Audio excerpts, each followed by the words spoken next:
Nous ne vivons qu'une religion naturelle, nous nous détachons du sacré, et nous devenons des gens qui articulent tout le temps, et qui peuvent à peine contempler quelque chose de surnaturel, parce qu'ils ont été trop durs à ce qui est simplement humain. Parfois, nous sommes responsables de ne pas changer l'autre, parce que nous ne nous positionnons pas dans la bonne façon. C'est ce dont je parle. Lorsque nous sommes vus dans notre intimité, il y a notre vérité personnelle. C'est là que nous devons identifier ce que les hypocrisies nous privent d'être nous-mêmes. Cet ami ou rien n'échappe aux remerciations de la conscience. Cet ami personnel où vous passerez votre vie quotidiennement. Suis-je négligent? Suis-je en train de ne pas rechercher cette pierre précieuse? Est-ce que j'insiste pour garder ce que j'ai déjà réalisé? Est-ce que je n'ose pas aller plus loin? Et les slogans de Jésus à ceux qui l'ont écouté, c'est précisément pour commencer les masses. Soyez vous. Ne laissez pas l'hypocrisie religieuse dominer votre cœur. Parce que si l'hypocrisie religieuse domine, d'autres hypocrisies humaines viendront également.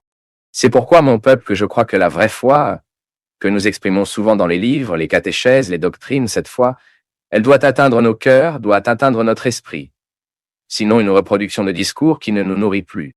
Des convictions qui n'ont pas atteint la racine de notre comportement, qui n'a pas atteint la structure de nos vies, nous savons que personne n'est exempt d'hypocrisie. C'est une vigilance constante, non?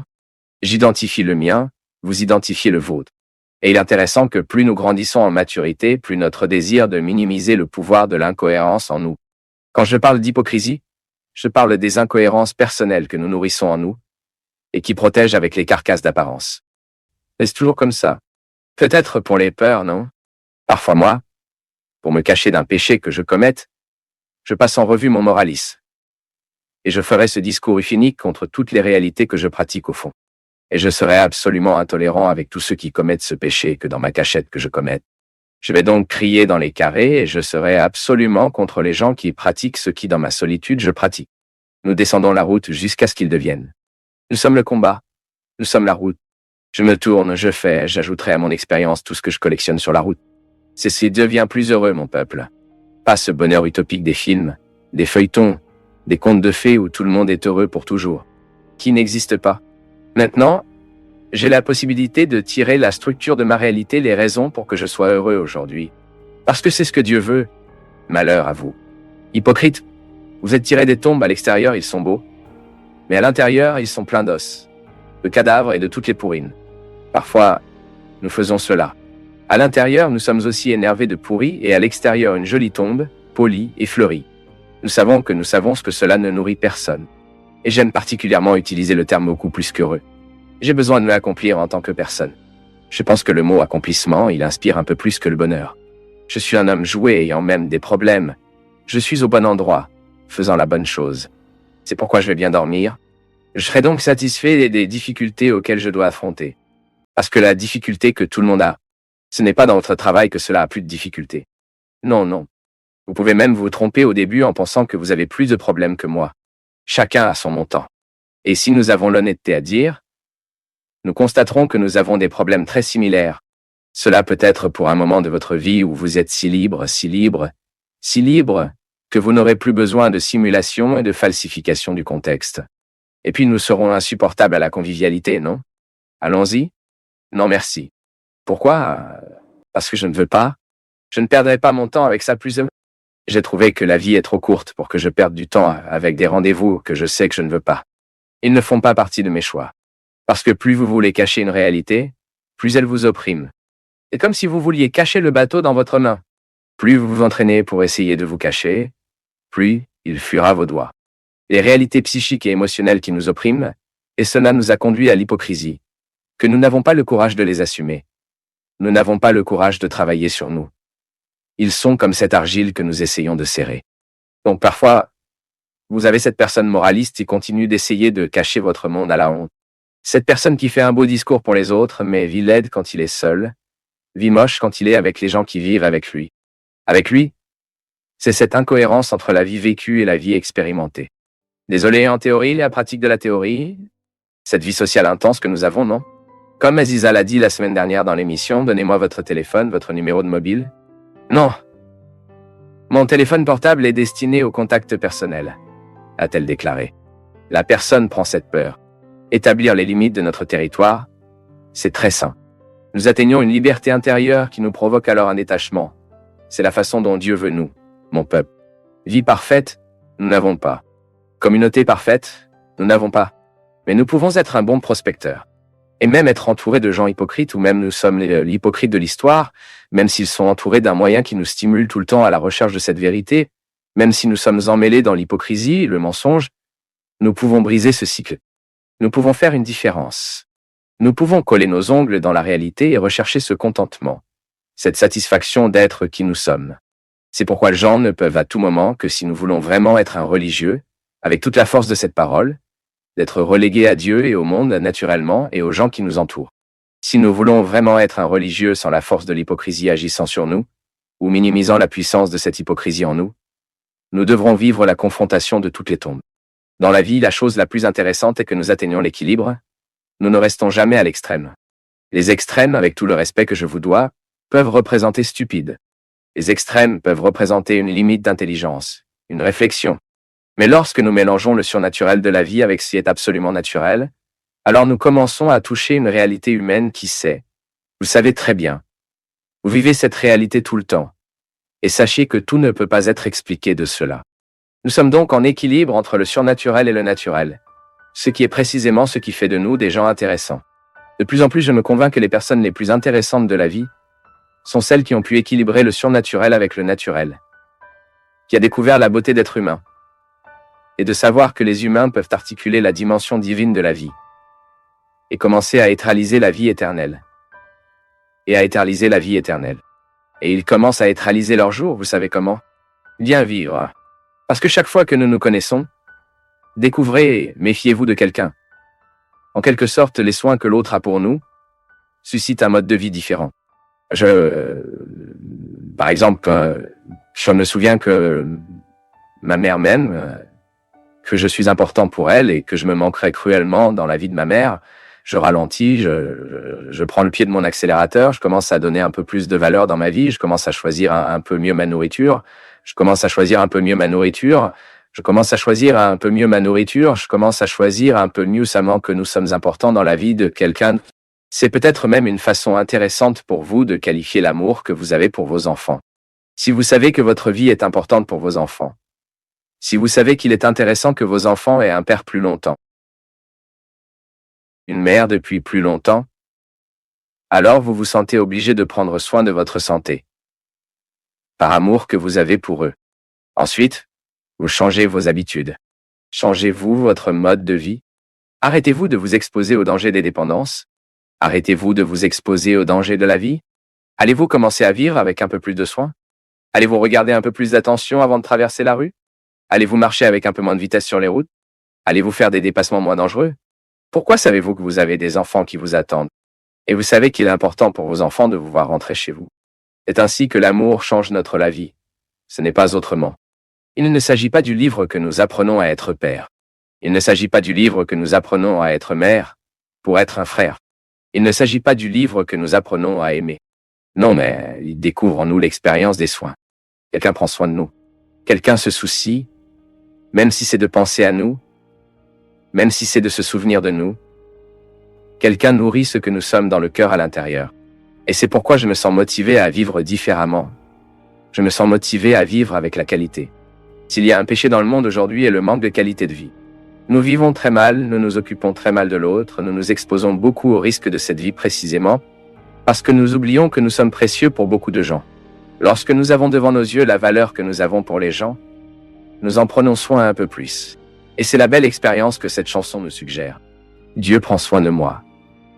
Dieu, mais vous devez répondre de la même manière que moi. À ce soin que Dieu a pour nous, nous répondons avec les soins que nous aurons avec nos vies. Commencez à vous demander quelle est la qualité de votre vie. Comment faites-vous attention? Comment vivez-vous? Qu'avez-vous choisi pour votre vie? Comment avez-vous traversé les rues de cette vie? Comment voyages-tu? Comment avez-vous marché? Comment avez-vous travaillé? Comment êtes-vous nourri? Tout ce Dieu passe. Dans toutes ces questions, Dieu vit. Car dans le naturel, nous découvrons la force du surnaturel. Dans les petites choses, dans ces abats de notre vie quotidienne, nous découvrons les interpellations de Dieu. Voyez-vous comment votre chambre n'a pas à éclairer, et un ange y arrive et vous parle pour que vous soyez touchés par Dieu? Dieu nous touche des questions très simples. Parce que Dieu est très simple. Dieu est tous les jours. Dieu est concret. Dieu sans la mère, Dieu sans le père, Dieu sans le frère, l'ami.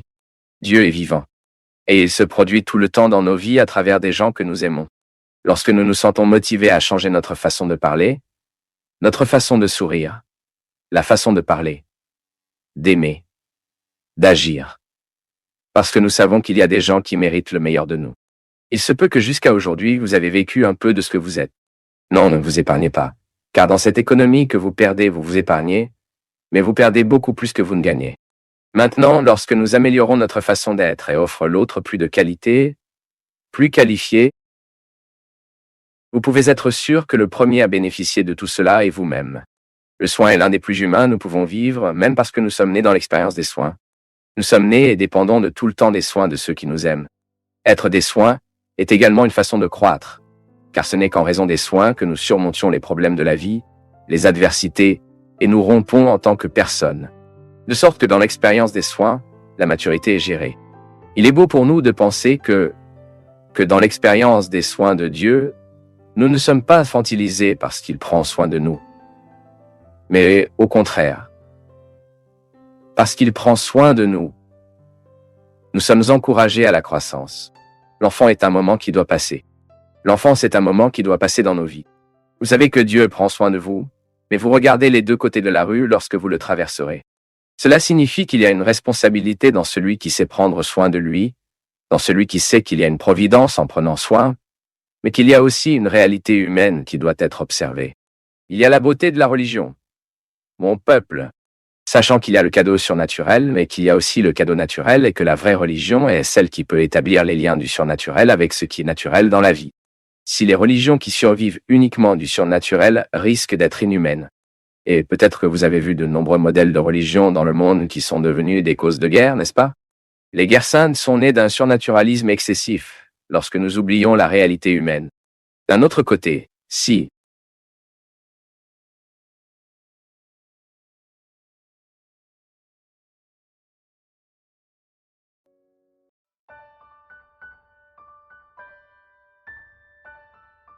donc la qualité de vie, quand je dis j'aime Dieu par-dessus tout, je le reconnais, il y a une intelligence en moi, mon corps a une intelligence, mon esprit a une forme de commandement que j'ai besoin d'apprendre. Je ne peux pas être en otage dans mon esprit, je ne peux pas être en otage de mon corps. Cette partie de moi qui parle ici, y compris maintenant, avec cette conscience que je suis le corps et l'esprit, et cette partie ici qui a cette commande, y compris avec la capacité de réfléchir à tout cela, c'est qu'elle doit être en charge. Mais je suis conscient que je ne suis pas celui qui m'a donné tout cela, j'ai reçu de Dieu. Donc chaque fois que j'ai un équilibre avec mon corps, un équilibre avec mon esprit, je reconnais publiquement que j'améliore ce que Dieu m'a donné. Alors j'ai mieux lu avec moi. Ou quand vous apprenez, désolé si vous le savez déjà, mais je sais que nous devons tous l'apprendre quotidiennement. Lorsque nous commençons à apprendre à gérer le corps, à faire face à nos esprits, notre vie spirituelle devient plus qualifiée. Nous avons parlé si peu de ces choses. Je me souviens qu'à un moment donné, la spiritualité catholique était si appauvrie, et je l'ai vécu, qu'il était absolument interdit de parler de techniques de yoga, par exemple, comme s'il s'agissait d'un péché, comme s'il s'agissait d'une science mystérieuse. Apprenons nos frères orientaux qui avaient toujours une capacité énorme, une spiritualité qui a influencé la santé du corps. Il n'y a pas de mysticisme là-dedans. Je sais que pendant longtemps, nous avons entendu dire que nous utilisons pour nous purifier des influences des autres religions le bien de Dieu. Quelle arrogance! N'a pas de sens. Si l'autre religion semble positive, nous l'incorporerons. Jésus était un homme de méditation.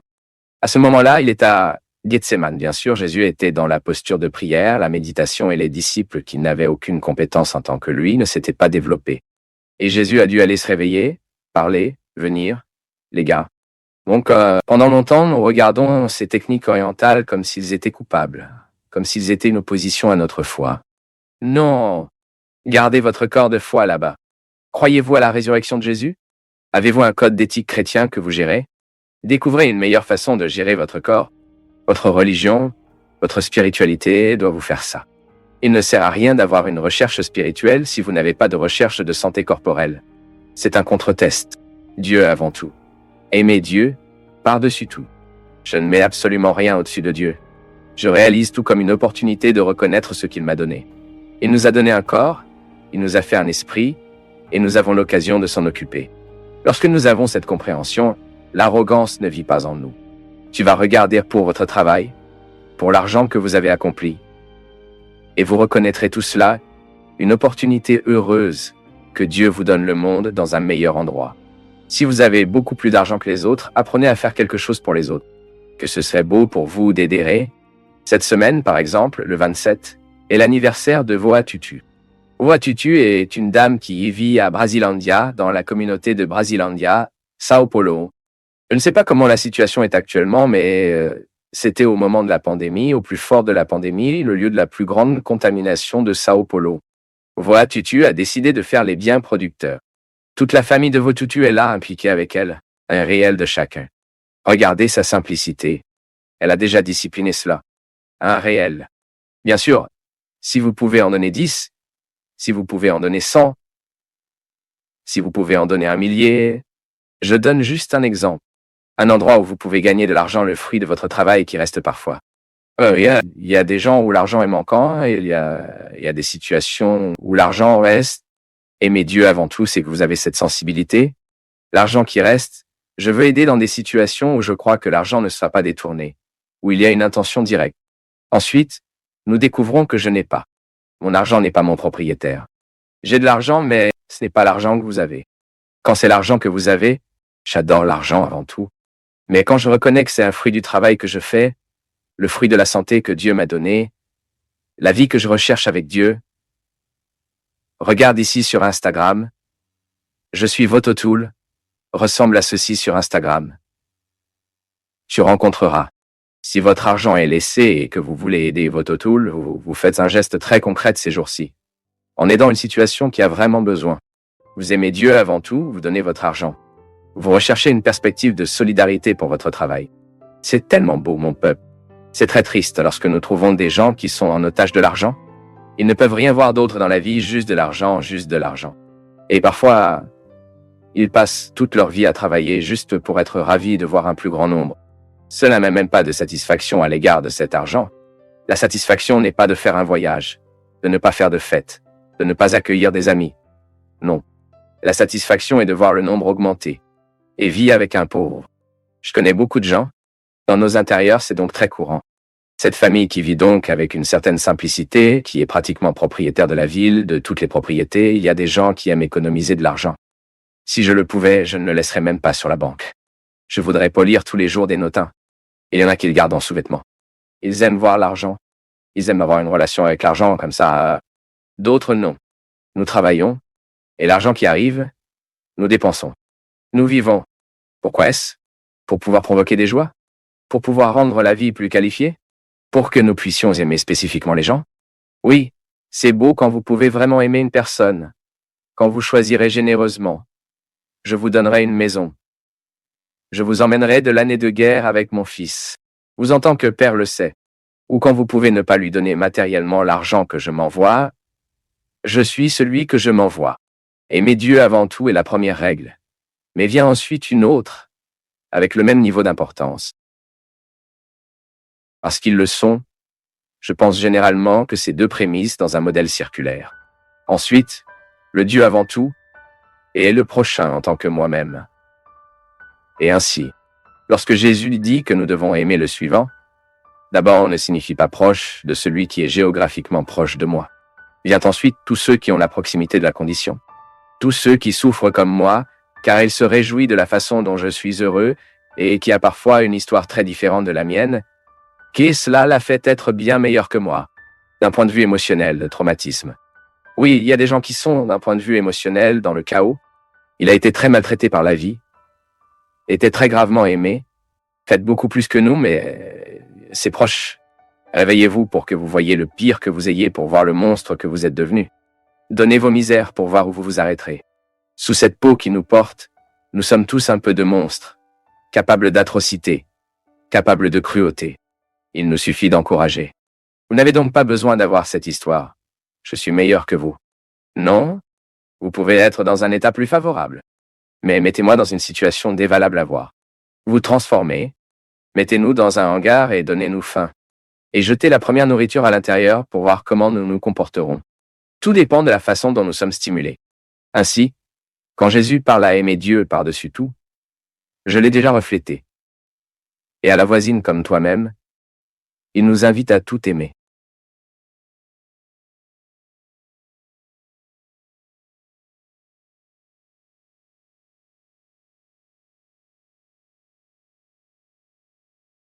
À partir d'aujourd'hui, il aura une autorité sur leurs démons, sur leur haine, sur leurs ressentiments. Rien n'a resté blessé. Ah, mais c'est parce que le Seigneur ne sait pas ce qu'elle a fait. Tu ferais mieux de ne pas me dire, sinon je serais en colère contre elle non plus, alors ne comptez pas. Ensuite, jetez ses blessures, car une personne qui s'aime ne reste pas blessée. Ne garde pas, parce que hurt est un sentiment gâté. Gardez-vous du lait endommagé à l'intérieur de votre réfrigérateur? Ne garde pas. Pourquoi? La même chose. Si vous ne le gardez pas au réfrigérateur, que gardez-vous en vous? Éteindre. Ressentiment de livraison. Pardonnez bientôt. Cela ne signifie pas que vous devez ramener quelqu'un d'autre à votre vie, non.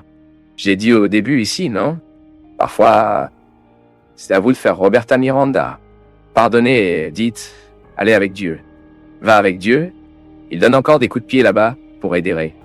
Mettre à courir. Ouais, tu n'as pas ramené vie à ce qui te blesse. Jésus ne nous a pas envoyés pour rester en nous blessés et rancune. Juste ça. Et cela, et ce sourire que vous me présentez ici, savez-vous quel est le résultat? Les nombreuses larmes que vous avez criées. Cela vous amène ici aujourd'hui. Le sourire que vous me présentez, je suis sûr. Les larmes dont vous aviez besoin pour pleurer, pour réaliser qui vous êtes. Et donc dans cet entêtement que vous gagnerez. Ne vous abandonnez pas. Non abandonnez les gens que vous aimez. N'abandonne pas tes rêves. Parce que les larmes qui vous ont amené ici vous ont préparé pour une victoire beaucoup plus grande que vous n'en avez jamais vue. L'amour a déjà scellé. Dieu ne change pas d'avis. Il veut que vous soyez libre et vous a créé pour la liberté, mais maintenant il y a un travail à faire là-bas. Un jour le jour que nous appelons la conversion. La conversion est le mouvement qui nous fait prendre conscience de chaque jour ce qui nous libère et renonce chaque jour. C'est pourquoi le premier mouvement de la conversion de Dieu, on nous sait ce que c'est? C'est toi de s'aimer toi-même. Il n'y a pas de mouvement de conversion sans que la personne enregistre la valeur qu'ils ont. Montre ce que Jésus a fait quand il a rencontré le peuple perdu, c'est ça. Il leur a retourné l'occasion de se regarder d'une manière nouvelle. Ah, mon peuple, rien ne peut être plus beau dans cette vie après de nombreuses erreurs. Vous regardez à nouveau de manière aimante. C'est juste que nous perdons. Nous perdons l'auto-amour. Et l'auto-amour est le premier cas de l'amour de Dieu dans nos vies. Parce que je n'ai aucun moyen de t'aimer. Vous ne vous sentirez jamais aimé par moi si vous ne l'avez pas aimé auparavant. Essayez d'aimer une personne qui n'aime pas. Essayez de convaincre une personne des qualités qu'elle a si elle n'en est pas encore consciente. C'est une tâche sans gloire pour essayer d'aimer une personne qui n'aime pas. C'est pourquoi nous ne pouvons pas penser à conversion en dehors de l'expérience d'avoir une expérience avec vous, de la connaissance de soi, de la confiance en soi et des choix qui favorisent votre auto-amour. Vous devez vous aimer tous les jours. Vous devez vous souvenir de la valeur que vous avez, que parfois vous oubliez en raison des relations toxiques que nous avons. Parfois, vous, sur des gens qui n'ont pas de teneur de respect pour vous. Parfois, vous passez une vie à côté d'une personne qui n'a aucun respect pour vous. Il est naturel que vous oubliez la valeur que vous avez. C'est pourquoi la conversion est que vous regardez en arrière dans le miroir et trouvez la belle fille que Dieu a créée. La conversion est que vous regardez à nouveau dans le miroir et reconnaissez le beau garçon que Dieu a créé. Dieu n'a pas fait d'erreur avec nous. Dieu ne m'a pas manqué. Dieu n'a pas fait d'erreur avec vous. Les erreurs que vous avez commises dans la vie ne vous ont pas fait une erreur dans la vie. Non, nous faisons une erreur. Je ne suis pas une erreur. Vous faites une erreur. Vous n'êtes pas une erreur. Et parfois, selon les gens qui nous entourent, nous l'oublions. Je dis souvent, mon peuple, la plus grande richesse qu'un être humain puisse avoir dans la vie est d'aimer et d'être aimé. Je sais que c'est bon pour nous de travailler sur les richesses que l'argent nous donne. Étudiez au maximum, travaillez, achetez ce que vous voulez, faites vos rêves. Mais n'oubliez pas, et voici la plus grande richesse que vous puissiez avoir, entourez-vous de gens qui vous veulent la même chose que Dieu le veut. N'est-ce pas beau? Vous, après 40 ans de mariage, regardez cet homme. Ressemble à une moufette. Un ronflement de capiscara. Ensuite, vous regardez cette femme, on dirait qu'elle est tombée du camion d'oignons. Ensuite, vous lui pensez, c'est drôle que je puisse dormir avec mon meilleur ami. Savoir que le mariage est devenu le lieu de la meilleure amitié que vous puissiez vivre. Rien ne peut vous riche plus que vous à la fin de votre vie, pour découvrir que vos enfants ont choisi d'être vos amis. Nous ne pouvons pas être le petit ami de notre fils au mauvais moment. Au bon moment, vous devez être son père. Il n'a pas cette histoire d'être le petit ami de votre fils. Non, votre fils a besoin de père. D'un homme qui ne lui dit pas, d'un homme qui fixe des limites, d'un homme qui guide, Qu'il ne le laissera pas faire la folie quand il est incapable de décider. Mais après le temps, nous mûrissons, que les enfants grandissent. Alors vous avez le droit d'être son ami. Il reviendra quand il le souhaitera. Et rien ne peut en témoigner plus que ce que vous avez travaillé dans la vie que lorsque vos enfants choisissent de revenir avec vous. C'est la richesse. Et ce n'est pas l'argent que j'achète, voyez-vous. C'est la confiance qu'elle établit. Et c'est là que Dieu agit. Parce que quand Dieu met les gens dans nos vies, nous avons les bons sentiments par rapport à nous. Parce que le diable, il se spécialise dans la démoralisation de ce que nous vivons. Le diable aime mettre fin à sa liberté intérieure. Et où le diable agit-il le plus? En qui vous ne vous aimez pas? Je dis toujours ceci, si vous gardez votre dose d'auto-amour à jour, le résultat de votre conversion, le diable n'a pas de merde dans votre vie. Car il n'est généralement pas capable de faire quelque chose dans la vie de ceux qui aiment. Ceux qui s'aiment ne sont pas de la drogue. Ceux qui s'aiment ne se prostituent pas. Qui s'aiment eux-mêmes ne se vendent pas. Qui a du respect pour eux-mêmes ne s'humilie pas. Toute merde de sentiments, la personne rampe là-bas comme un gecko. Pour l'amour de Dieu, cela se souvient de la valeur que vous avez. Étant nourri la relation toxique, vous méritez beaucoup plus la créature. Regarde-toi, la conversion est cela. La conversion est que vous faites la ligne Roberta Miranda. Va avec Dieu. Mettez à courir qui vous fait du mal. Mettez pour gérer ceux qui n'ont aucun respect pour leur dignité. Il compte des milliards de personnes dans le monde. Choisissez en étant avec ceux qui vous veulent la même chose que Dieu le veut. Regardez à quel point vous pouvez dire que j'ai dans ma vie des gens qui représentent la présence de Dieu dans mon histoire. J'ai dans ma vie des gens qui m'aident à être qui je dois être. Il n'y a rien de plus enrichissant que cela. Vous vous entourez de gens qui veulent la même chose que Dieu le veut. Le Seigneur soit avec toi. Dis avec moi comme ça, Seigneur Jésus. Ce soir, je veux que le Seigneur renouvelle mon moi-amour en moi. Et accorde-moi, Seigneur, la grâce d'expulser les vices qui me blessent de ma vie. Breaking Today, Seigneur, la chaîne de tout mal, de chaque malédiction pour de tout le sentiment qui peut être contraire à votre amour pour moi. Aujourd'hui, Seigneur, je renouvelle devant le Seigneur mon engagement à continuer, à ne pas abandonner et à atteindre l'être humain que je peux encore être. Libre de haine, de rancune, de blessures, et de plus en plus belle. Car c'est ainsi que le Seigneur nous veut. Beau, léger et saint. Seigneur, soit avec toi. Montez sur nous par l'intercession de Notre-Dame d'Amparo.